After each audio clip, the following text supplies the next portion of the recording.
Choosing the wrong pipe for your home can cost you thousands. So let's break down PEX, PVC, and copper in under a minute.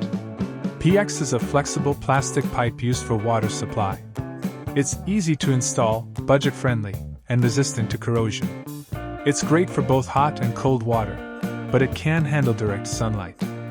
PVC is a rigid plastic pipe mostly used for drainage systems. It's cheap, lightweight, and doesn't rust.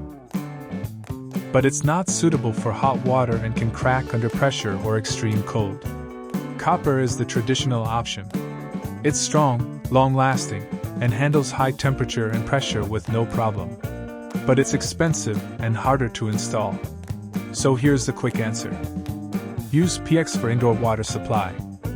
Use PVC for drainage systems. And choose copper if you want maximum durability and don't mind the cost. Follow for more smart plumbing tips